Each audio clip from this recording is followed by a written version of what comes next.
नमस्कार दोस्तों, स्वागत है आपका स्टडी फॉर सिविल सर्विसेज में। देखिए, स्टडी फॉर सिविल सर्विसेज के छात्र हैं तो ये वाला टेलीग्राम जरूर ज्वाइन करके रखिए। यूट्यूब चैनल में हमारे साथ है तो भी ये वाला टेलीग्राम ज्वाइन करना बहुत ज्यादा जरूरी है। सारे नोटिफिकेशन, सारे अपडेट, सारे मोस्ट इंपोर्टेंट पिक्स, सारा रिवीजन सब कुछ यहाँ पे बताया जाता है। देखिए, ये हमारा एससीएस डेली क्विज चैनल है, इसमें डेली क्विज होती है, बिल्कुल फ्री में, इसको जरूर ज्वाइन कर लीजिएगा। ये हमारा इंस्टाग्राम का पेज है, इसको जरूर फॉलो कर लीजिएगा। Study for civil dot services करके अगर आप इंस्टाग्राम में सर्च करेंगे तो आपको मिल जाएगा। वीडियो के डिस्क्रिप्शन में इसकी लिंक दी हुई। इसमें आप स्टोरी सेक्शन जरूर देखते रहा करिए, प्लस इसमें हाईलाइट्स आते रहते हैं और प्लस पोस्ट आती रहती है, इनको जरूर फॉलो करते रहिए। क्या हाल है साथियों, मैं विकास सोमर आपके अपने trust channel study for civil services पे आज आपके समक्ष लेके आ गए 21 जुलाई का करंट अफेयर हिंदी इंग्लिश दोनों ही भाषाओं में। आज का हमारा सेशन है यूपीएससी और अदर स्टेट पीसी एग्जामिनेशन के लिए काफ़ी ज़्यादा लाभदायक होने वाला है। देखिए, यूपीएससी और ईपीएफओ का हमारा जो है कंप्लीट पेड ग्रुप और सिर्फ टेस्ट सीरीज का ही पेड ग्रुप चालू है। आप लोग ज़्यादा जानकारी के लिए 8564880530969606060889 पे कॉल कर सकते हैं। देखिए, हमारे सोशल मीडिया के हैंडल्स हैं, उसमें इंस्टाग्राम पे हम पीडीएफ जो पेड वाली उनकी पिक्स भी आपको प्रोवाइड करते हैं। Study for civil dot services आप लोग लिख कर सर्च कर सकते हैं इंस्टाग्राम पे जाकर। टेलीग्राम पे जाकर आप लोग सर्च कर सकते हैं only current affair study for civil services और ओनली यूपीएससी।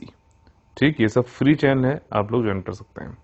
आज के हमारे जो टॉपिक्स हैं, जो प्रीलिम्स और मेंस दोनों में आ सकते हैं। पहला है टीपू सुल्तान जी से संबंधित, दूसरा है मंकी बी वायरस, एक नया वायरस आ गया है चाइना से, और कॉन्जुगल राइट्स, ठीक है ना, दाम्पत्य जो अधिकार होते हैं वो, उसके लिए सुप्रीम कोर्ट के सामने कई लोग गए हुए हैं। क्या मतलब है, क्या चीज़ें इसमें देखनी है, जानने वाली हैं, जो एग्जाम पॉइंट ऑफ व्यू से देखेंगे सारी चीज़। नासा का नया अंतरिक्ष यान NEA स्काउट, ठीक, ये क्या चीज़ है। और इजरायली स्पाईवेयर पेगासस, पिछले साल भी न्यूज़ में था, 2019 के इलेक्शन से पहले ये न्यूज़ में था, अभी भी न्यूज़ में है। इसके आने के चांसेस बहुत ज़्यादा है, लेकिन क्वेश्चन क्या पूछेगा, या तो वो पेगासस पूछ लेगा क्या है, या फिर ये चीज़ जो है ना स्पाईवेयर। तो cyber security becomes more important. ठीक है, तो देखिए, पहला टॉपिक हमारा है टीपू सुल्तान जी से संबंधित। अभी क्या हुआ है कि मुंबई में आपका बृहन मुंबई म्युनिसिपल कॉरपोरेशन, नगर निगम जो है, वहाँ पे उन्होंने गोवांडी में एक गार्डन, बाग बगीचा जो है, उसका जो है नाम आपका टीपू सुल्तान के नाम पे रखने की कोशिश की गई। ईस्टर्न मुंबई में है गोवांडी ये, ठीक है, सबर्ब है आपका ईस्टर्न मुंबई का, और इसलिए जो है कंट्रोवर्सी में आ गई, क्योंकि देखिए, जो लोग सत्ता में हैं वो लोग टीपू सुल्तान का नाम रखना चाहते हैं, जो लोग सत्ता में नहीं है मुंबई में, महाराष्ट्र में, वो लोग उसका अपोज कर रहे हैं। ठीक, तो पॉलिटिकल उसमें हम लोग नहीं जाएंगे।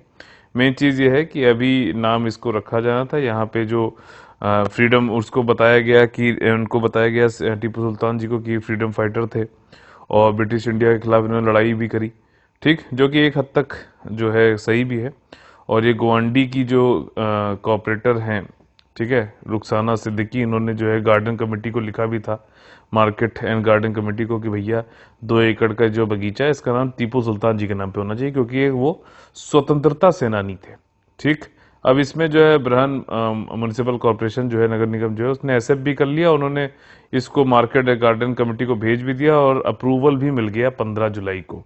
अब लेकिन एज यूजुअल, अब एक लोग एक चीज़ के लिए आगे बढ़ रहे हैं तो दूसरे लोग उसको रोकने के लिए आगे आ ही जाते हैं। तो उन्होंने ये कहा कि देखिए, ऐसा है कि टीपू सुल्तान जो थे वो एंटी हिंदू थे। हालांकि कई सारे साक्ष्य ऐसे हैं कि ये नहीं कह सकते कि हम वो एंटी हिंदू थे, क्योंकि उनके यहाँ टेम्पल भी था, जो उनका जो किला था उसके पास में उन्होंने टेम्पल भी बनवाया रखा था, काफ़ी चीज़ें थी।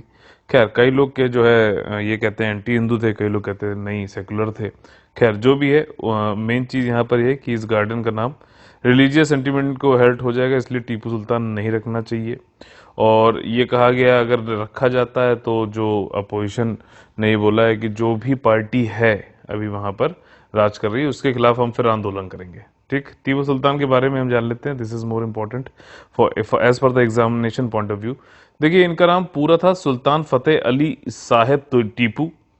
20 नवंबर 1750 में पैदा हुए, 4 मई 1799 में, मतलब रणभूमि में जो है आपका ये ब्रिटिशर्स से लड़ते हुए 4th एंग्लो मैसूर वॉर में जो है ये मर गए। ठीक है, इनकी डेथ हो गई। इनका टाइगर ऑफ मैसूर भी इनको बोला जाता था।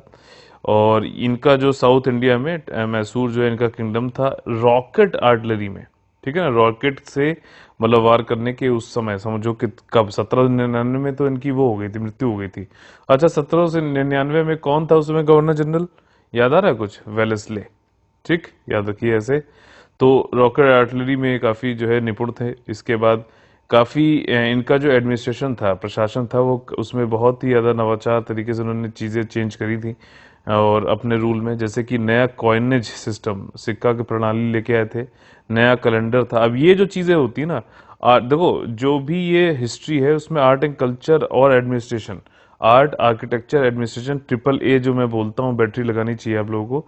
तो कॉइनेज सिस्टम क्या था, कैलेंडर क्या था, नया इनका जो है लैंड रेवेन्यू क्या सिस्टम था, ये सब चीज़ें जानने की बहुत ज़्यादा जरूरी है। यही पूछेगा, ठीक है, कौन सा भाला किसको मारा, कौन सी तलवार मारी, ये सब नहीं पूछेगा। ठीक, तो ये चीज़ है। और इन्होंने मैसूर की जो सिल्क आज भी काफ़ी ज़्यादा जो प्रतिष्ठित है, उसको भी इन्होंने बढ़ावा दिया था। इन्होंने पहला जो है आंग्ल मैसूर वॉर 1767 से 69 तक 17 साल में लड़ा। फिर उसके बाद मराठास से लड़ाई हो गई थी, आपको मालूम ही है। ठीक, ब्रिटिशर्स ने मराठास को के मतलब चढ़ा दिया कि भैया आप इनको मारो, तो जो है उनसे भी लड़ाई करी। फिर सेकंड एंग्लो मैसूर वॉर में भी इन्होंने लड़ाई करी और 1767 से 99 तक इन्होंने 4 बार जो है ब्रिटिशर्स से लड़ाई करी। और उनको देखिए, अगर ये कहा भी जाता है, आपने अगर पढ़ी होगी बिपिन चंद्रा, तो उसमें बताया भी गया हुआ है कि ब्रिटिशर्स को भी पता था कि ये बंदा खतरनाक है। अगर ब्रिटिशर्स को पूरे इंडिया में अगर कब्जा करना है तो ये बंदा खतरनाक है। और मैसूर को भी पता, मतलब ये टीपू सुल्तान को भी पता था कि ये जो और टीपू सुल्तान के जो फादर थे हैदर अली, उनको भी पता था कि भैया जो ये ब्रिटिशर्स हैं ये लोग ठीक नहीं है, ठीक, इनको हमें रोकना चाहिए। तो खैर 99 में जो चौथा चल रहा था वॉर, तो इनकी जो कैपिटल थी श्रीरंगपट्टनम, वहां पे इनकी डेथ हो गई रणभूमि में। ठीक, और जो है he was well aware of the naval force, जो नाव से समुद्र का जो फोर्स है उससे बहुत ज़्यादा ये प्रभावित भी थे और बहुत ज़्यादा जो है उसमें चाहते थे कि ये बड़ी फ्लीट हो, ताकि ब्रिटिशर्स को या फिर बाकी लोग को रोका जा सके पानी के रास्ते में। ठीक, 1796 में इन्होंने एक बोर्ड ऑफ एडमिरलिटी बनाई थी, जिसमें कि fleet of 22 battleship, 22 large frigate बनाने की बात करी थी, लेकिन हो नहीं पाई। और इन्होंने 3 डॉकयार्ड भी बनाए थे, मैंगलोर, वजीराबाद, मौलिदाबाद।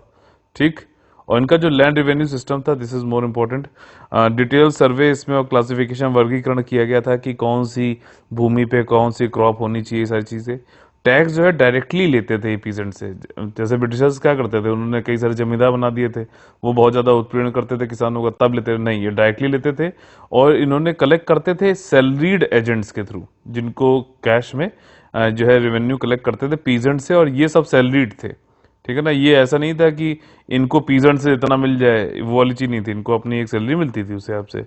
और इससे क्या हुआ, स्टेट की रिसोर्स बेस काफी बढ़ गया था। ठीक, एक चीज जो इसमें मेंशन ही तो मुझे लगा आपको बता दूं, जैकोबियन क्लब के भी ये मेंबर थे टीपू सुल्तान। ये क्या चीज है, कमेंट करके बताइए। ठीक, अगला जो हमारा टॉपिक है वो मंकी बी वायरस से संबंधित। चाइना ने अभी कहा है कि वहां के एक वेटनरियन थे, जो जानवरों के जो डॉक्टर होते हैं, पशु चिकित्सक जो होते हैं, उनकी डेथ हो गई है मंकी बी वायरस की वजह से। और उन्होंने 2 महीने पहले मार्च में करीबन जो है 2 जो मरे हुए मंकी थे उनको डाइसेक्ट किया था। डाइसेक्ट करना समझते हो बायोलॉजी में, जैसे फ्रॉग व्रॉग डाइसेक्ट कराया जाता है, फिर उसके पार्ट्स बताए जाते हैं, ये है, ये वो है। जैसे कि डाइसेक्शन वाला मुन्ना भाई MBBS वाली जो मूवी थी, उसमें वो डाइसेक्ट करने के लिए उनको देते हैं चाकू, तो बेहोश हो जाते हैं। वैसे ही इन्होंने जो है बंदर का कर रहे थे, वो बंदर से ही इनको जो है ये वायरस आ गया, मंकी बी वायरस, और इससे इनकी जो है डेथ हो गई। चाइना की CDC वीकली में बताया गया, चाइना ने इसको आइडेंटिफाई कर लिया, हाँ बताया है कि ये हुआ है। पहली बार 1932 में जो है ये वाला वायरस देखा गया था। आज तक 2020 तक इससे 50 लोग खाली इन्फेक्ट हुए, लेकिन उसमें से 21 लोग मर चुके हैं। ठीक, और ये अल्फा हर्पीज वायरस एंजूटिक है, ये मैकाक जो बंदर होता है, जीनस मैकाका का, इसमें ये पाया जाता है। बी वायरस जो है ये अकेला एक ऐसा वायरस है, आइडेंटिफाई किया गया, चिन्हित किया गया है, जो कि old world monkey herpes virus में डिस्प्ले होता है और बहुत गंभीर रोग जनकता प्रदर्शित करता है, मतलब काफी तगड़ा रोग हो जाता है इससे। ठीक, ये कैसे ट्रांसमिट हो सकता है भाई साहब, प्रसारित कैसे होता है?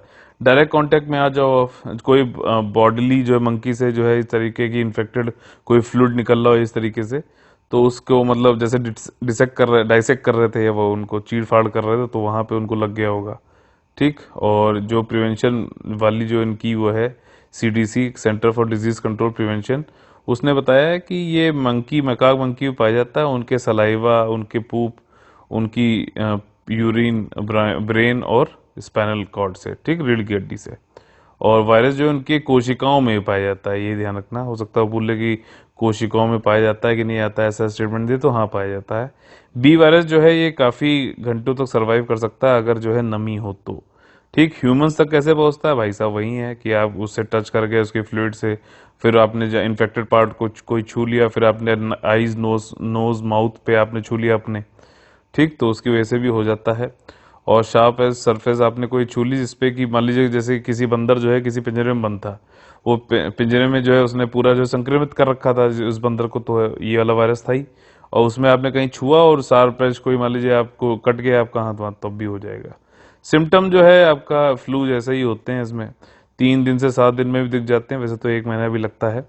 और मतलब फीवर आ गया, बुखार आ जाता है, फटीग, हेडेक हो जाता है, ये सारी चीजें होती है, सर दर्द होने लगता है, छोटे फफोले भी पड़ जाते हैं, ब्लिस्टर्स जिसे बोलते हैं, और कई सारे और भी इसमें जो है सिम्टम्स होते हैं, लक्षण होते हैं, जैसे कि नौशिया, मतली हो जाना, उल्टी, पेट में दर्द और हिचकी शामिल है, ठीक।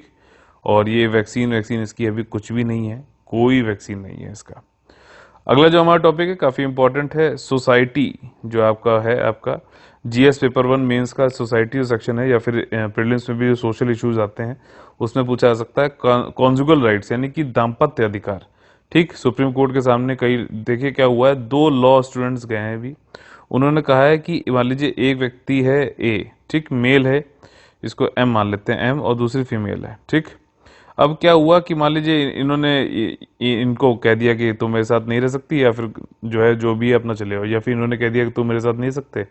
तो कॉन्जुगल जो दाम्पत्य अधिकार है हमारे जो हिंदू पर्सनल लॉज है, ठीक, हिंदू मैरिज एक्ट जो 1955 वाला बना हुआ है, इसमें एक सेक्शन है, सेक्शन नाम है 9, ठीक। उस 9 में ये कहा गया है कि इनको जो है साथ में रहने का एक अधिकार, इनको साथ में रहना चाहिए, लीगली ये चीज बोली जा गई है।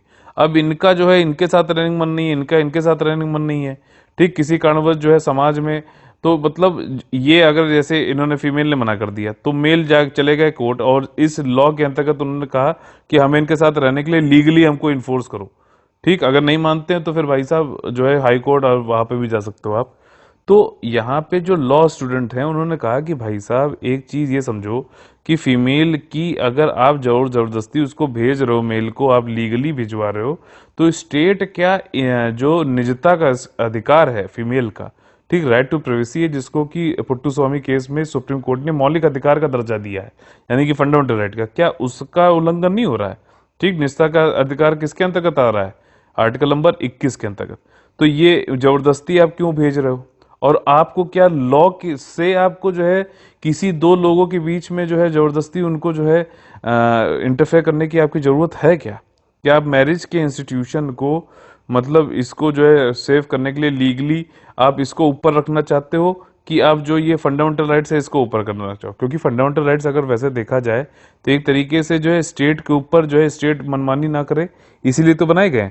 और आपने एक लॉ ऐसा बना रखा सेक्शन 9 जिसमें जो है आप कहते हो कि भाई अगर मान लो मेल ने मना कर दिया तो फीमेल कह रही है कि नहीं नहीं हमें इनके साथ रहना है, तो आप लीगली इसको लेके जा रहे हो। तो ये सारी चीजें हैं, ऐसा ही हिंदू पर्सनल लॉ में है।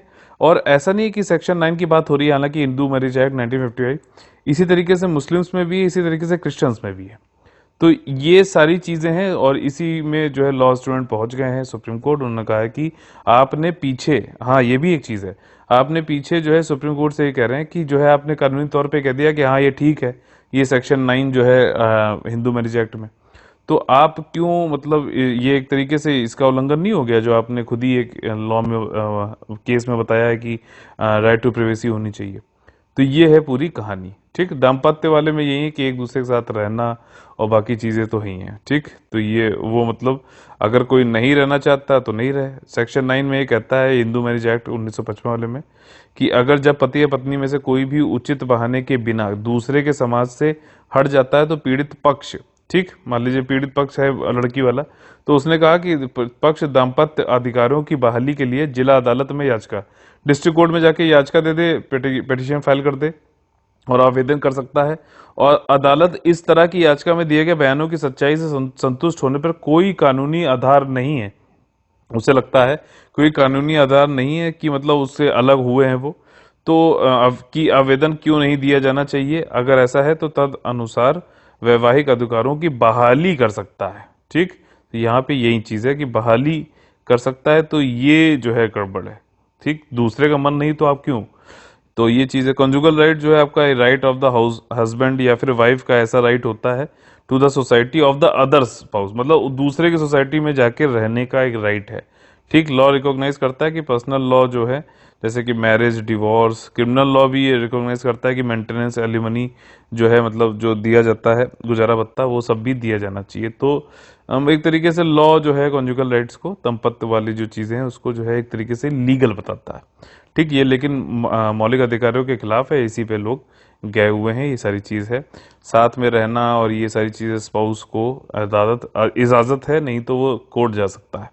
हिंदू पर्सनल लॉ में इस तरीके से है। हालांकि ये जो लॉ बनाया गया है इसकी जो उत्पत्ति है वो औपनिवेशिक काल में हुई थी, जब ब्रिटिशर्स थे हमारे यहाँ, और ये मतलब एक तरीके से जो है कानून जो है इसमें आपका, इसमें उत्पत्ति चर्च कानून में हुई है, ये कहा जा रहा है। इसी तरीके से मुस्लिम पर्सनल लॉ में भी है, और डिवोर्स एक्ट 1869 भी है, जिसमें क्रिश्चियन फैमिली जो है ये सब लेते हैं कॉन्जुगल राइट्स। ठीक, और 1970 में देखा जाए तो यूनाइटेड किंगडम ने खुद जो है कॉन्जुगल राइट्स का जो था कि मतलब ये बहाली कर दी जाए, इसको खत्म कर दिया है। और केस क्या है सेक्शन 9 का जो फाइल किया गया, अगर कोई स्पाउस मान लीजिए लड़का या लड़की मना कर देते हैं को हैबिटेशन के लिए, एक साथ रहने के लिए, तो दूसरा जो स्पाउस है वो फैमिली कोर्ट में चला जाएगा और वहां जाके कहेगा कि हमको भी यह साथ में रहने की इजाजत दिलवाओ।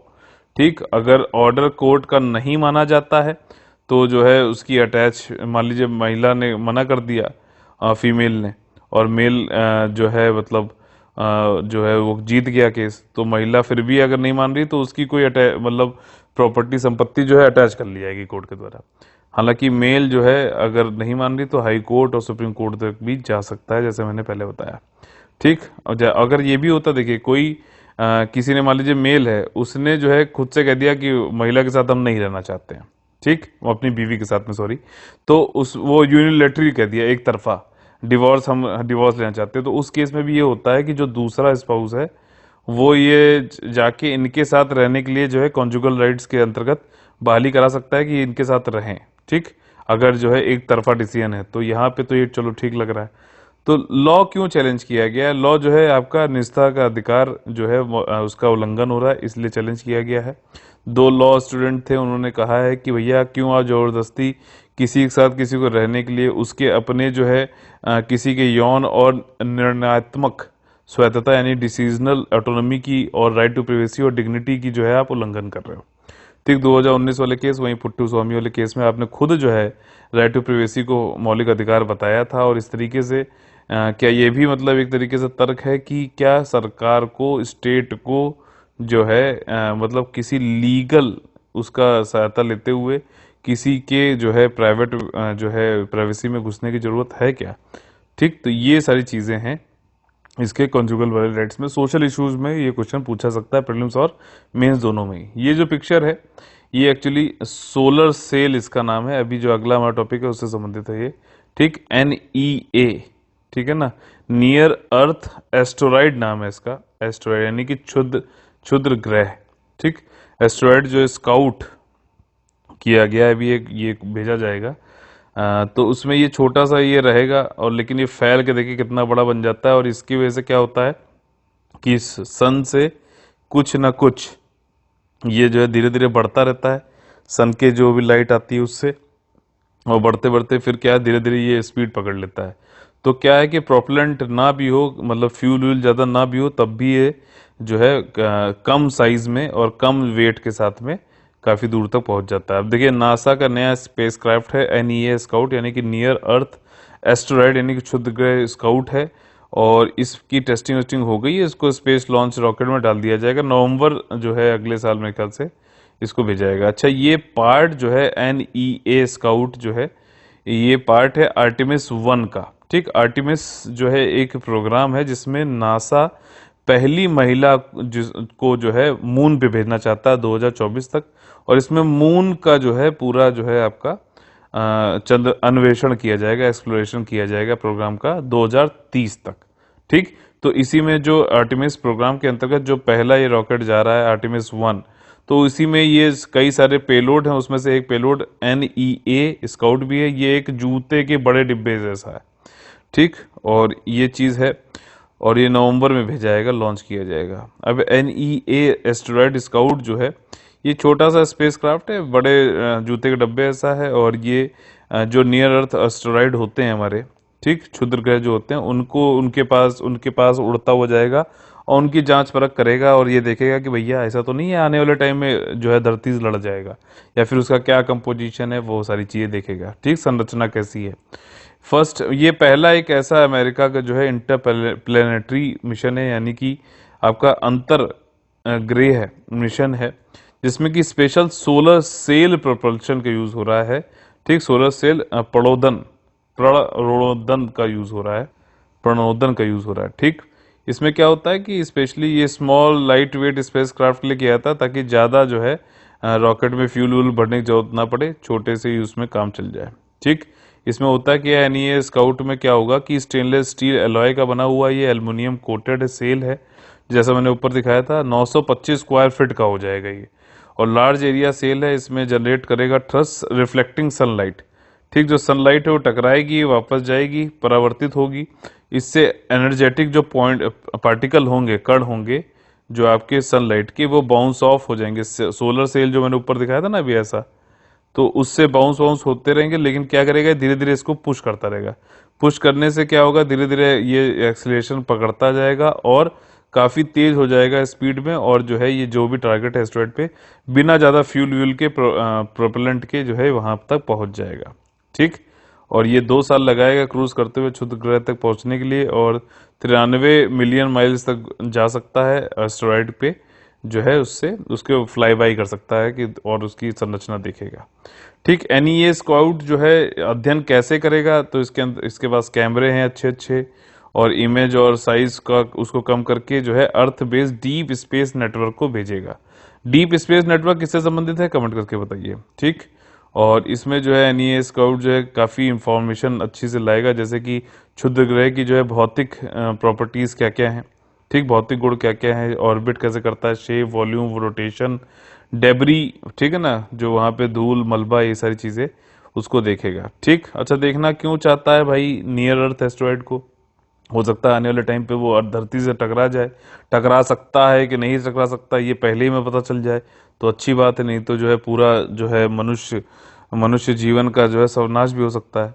और साथ ही साथ जो है ये बताएगा कि रिड्यूस करेगा रिस्क को, जो भी बताया गया। साथ ही इसकी प्रभावशीलता और ह्यूमन स्पेस एक्सप्लोरेशन, रोबोटिक कैसे जाए, क्योंकि हम लोग एक ये भी सोच रहे हैं कि एस्टेरॉयड पे जाके रुक जाया करें, फिर वहां से जब हमको मान लीजिए कोई दूर के उस पे जाना है प्लेनेट पे, तो हम एस्टेरॉयड पे रुक जाएं फिर आगे जाएं, तो ह्यूमन स्पेस एक्सप्लोरेशन में भी काम आ सकता है।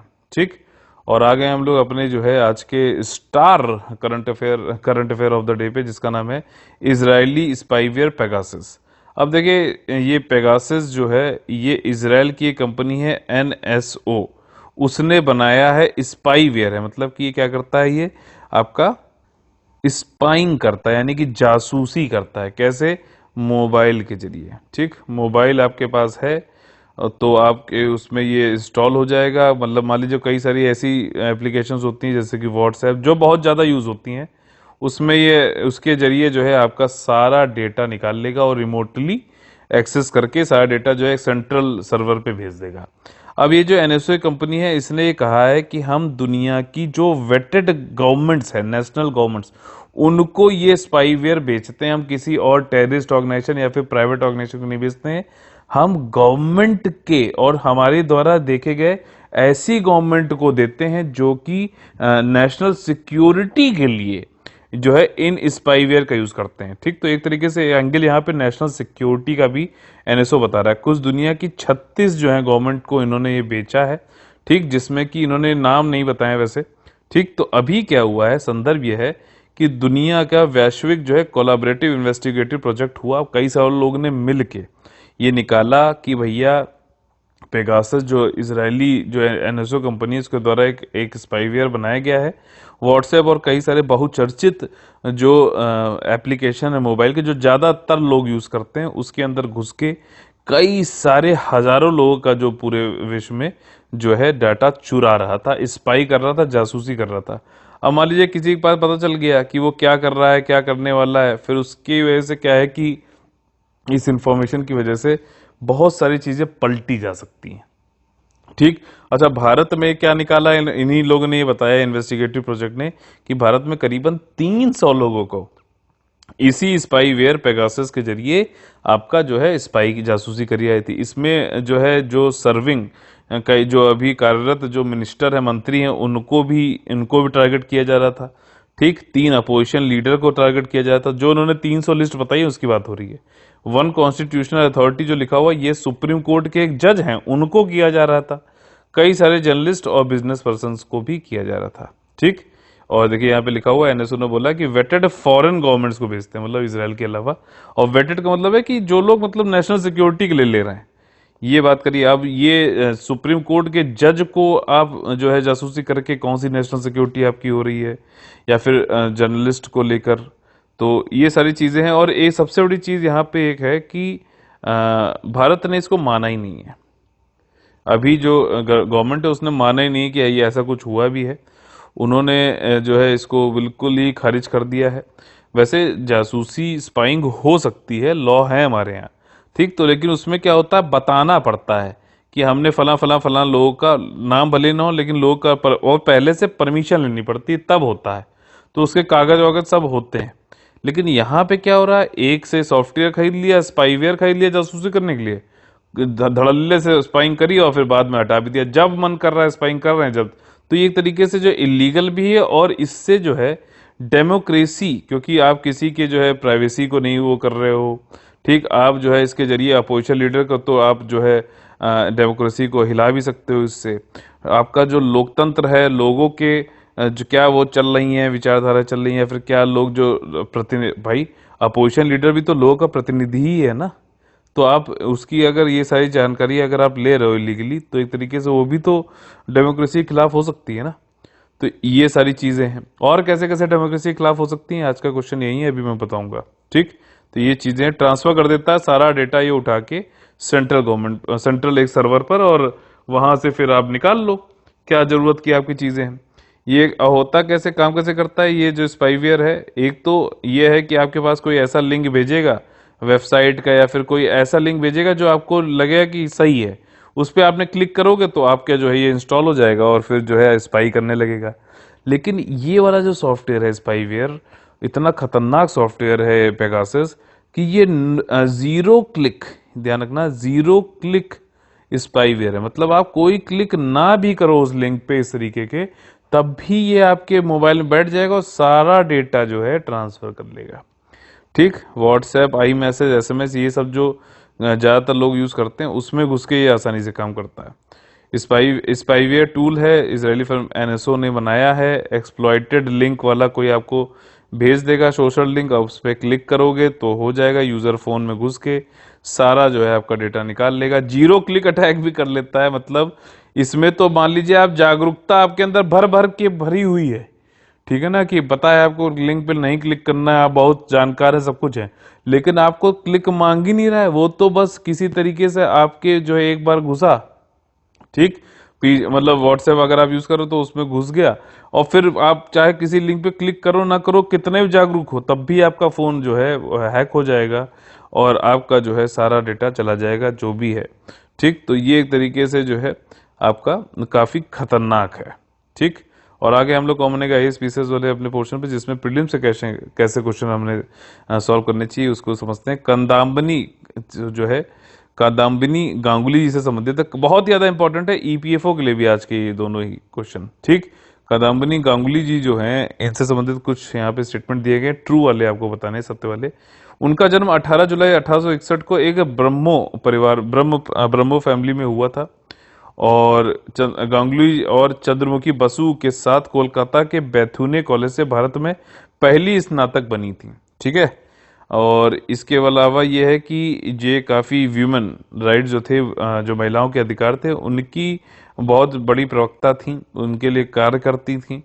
और ये जो 6 मेंबर और फर्स्ट ऑल व्यूमन डेलीगेशन जो बना था 1889 में इंडियन नेशनल कांग्रेस का, उसका भी हिस्सा थी कादम्बिनी गांगुली जी। ठीक, तो आपका पहला all women delegation Indian National Congress कब बना था? 1889 में, और इसकी जो है आपका कादम्बिनी गांगुली एक मेंबर थी। तो क्या ये तीनों स्टेटमेंट सही हैं कि गलत हैं, बताइए। देखिए तीनों ही स्टेटमेंट यहाँ पे सही है। इनका जन्म अभी क्या हुआ था, 18 जुलाई को जन्म इनका हुआ था। गूगल ने इनके जो है डूडल बनाए थे अपने लोगों पर, और उनका जो है 160वां बर्थ एनिवर्सरी को सेलिब्रेट किया था। अगला जो हमारा टॉपिक है, क्वेश्चन है, वो है इंडियन लेबर कॉन्फ्रेंस से संबंधित कौन सा स्टेटमेंट सही है, आप लोगों को बताना है। देखिए इंडियन लेबर कॉन्फ्रेंस जो है ये आपका लेबर पार्लियामेंट भी, लेबर श्रम संसद भी बोला जाता है इसको। और ये जैसे कि इंटरनेशनल लेबर कॉन्फ्रेंस होता है ना, उसी की तर्ज पे बनाया गया है, जो कि एक एपेक्स लेवल की, मतलब सबसे शीर्ष स्तर की जो है त्रिपक्षीय, ठीक, आपकी कंसल्टेटिव कमेटी होती है, यानी सलाहकार समिति होती है। त्रिपक्षीय मतलब गवर्नमेंट भी होगी, नियोक्ता एम्प्लॉयर भी होंगे, और कार्मिक यानी कि वर्कर्स भी होंगे। और ये ministry of labour and employment के अंतर्गत बनती है, यानी कि श्रम और रोजगार मंत्रालय के अंतर्गत बनती है। तो पहला स्टेटमेंट तो एकदम सही है। दूसरा स्टेटमेंट ये कहता है कि इंटरनेशनल लेबर कॉन्फ्रेंस, जिसकी तर्ज पे ये इंडियन लेबर कॉन्फ्रेंस बना है, इसको हम इंटरनेशनल पार्लियामेंट ऑफ लेबर भी बोलते हैं। और इसको तो इंटरनेशनल लेबर ऑर्गेनाइजेशन हर साल करवाता है। हर साल करवाता है क्या? बिल्कुल सही है वाला स्टेटमेंट भी। तो पहले दो सही हो गए, तो मतलब ये सही हो सकता है, ये सही हो सकता है, ये दोनों नहीं हुए। ठीक, अगर आपको मान लीजिए डाउट है पहली रीडिंग में, तो इसको छोड़ दो, फिर वापस आना। तो इन दोनों में से आपको बस ये चेक करना है कि तीसरा वाला सही है कि नहीं। जो पहली मीटिंग हुई थी इंडियन लेबर कॉन्फ्रेंस की, जिसको ट्राइपार्टाइट नेशनल लेबर कॉन्फ्रेंस भी बोला था, 1970 में हुई थी, और 52 सेशन इसके हो चुके हैं। तो देखिए मान लीजिए आपको नहीं भी इसमें पता है, तब भी आपको पता है कि इन दोनों में से ही कोई ऑप्शन है, तो जरूर इसको सिलेक्ट करिएगा। ठीक, देखिए यार तीसरा वाला स्टेटमेंट गलत है, इसलिए ए आंसर हो जाएगा। पहली मीटिंग जो है 1942 में हुई थी, 46 सेशन हो चुके हैं। अभी भारतीय मजदूर संघ जो है, लेबर यूनियन है ये, उसने जो है प्राइम मिनिस्टर जी से बोला है कि इंडियन लेबर कॉन्फ्रेंस को कन्वीन करो और ये इसको करवाइए, ये वाली बात है। ठीक, आज का जो डेली है UPSC mains GS answer writing free practice का जो क्वेश्चन है 21 जुलाई का, क्वेश्चन नंबर है 66। इसमें पूछा गया है कि आप क्या जानते हैं पेगासस स्पाईवेयर के बारे में, और कैसे अनियंत्रित और गैर कानूनी जासूसी लोकतंत्र के लिए खतरा है। How unregulated and unlawful spying is danger to the democracy. ठीक, this is the question you have to write today. Only UPSC वाला जो चैनल है उस पर एक मैंने देखा कई लोग आंसर लिख रहे हैं, कई लोग लेकिन वो वेट करते रहते हैं कि दूसरा वाला जो इनका इवेल्युएट करे, तब हम इवेल्युएट करेंगे। ऐसा मत करिए, आपस में ये सेल्फ ड्रिवन जो है ये अलग ग्रुप है, चैनल है आपका, आपके लिए है, आपके द्वारा संचालित है। तो उसमें आप लोग जरूर लिखिए भी आंसर, और दूसरे का जो है इवेल्युएट भी, मूल्यांकन भी, आंकलन भी करिए। ठीक, तो इसी के साथ में आज का सेशन हम लोग का खत्म होता है। अगर आप लोग को पसंद आए हैं साइंस के, कई सारे हम लोगों ने जो है आज टॉपिक किए हैं साइंस के, सोसाइटी के, ठीक है, अगर पसंद आए तो प्लीज लाइक का बटन तोड़िए और शेयर सब्सक्राइब करके ज्यादा से ज्यादा लोग को जोड़िए, ताकि जो हमारा ये मिशन है लोगों का सिलेक्शन ज्यादा से ज्यादा कराने का, वो पूरा हो सके। ठीक, यूपीएससी और ईपीएफओ का हमारा पेड ग्रुप जो है चालू है। आप लोग ज्यादा जानकारी के लिए 8564880530 9690660609 पे कॉल कर सकते हैं। ठीक, तो चलिए कल फिर से मुलाकात होगी सुबह 10 बजे। तब तक के लिए आप लोग से लेते हैं अलविदा। सुरक्षित रहिए, पढ़ते रहिए। जय हिंद, जय Bharat, all the very best है। वंदे वंदे मातरम।